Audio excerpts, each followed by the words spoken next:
There's where the shower is leaking, Cindy, coming from I'm in the basement. I have the shower on.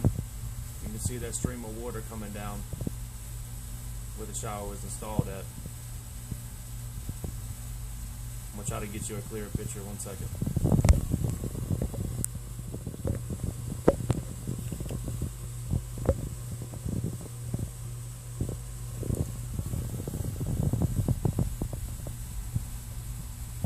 That's right underneath the shower. You can see where the subflooring is starting to show saturation.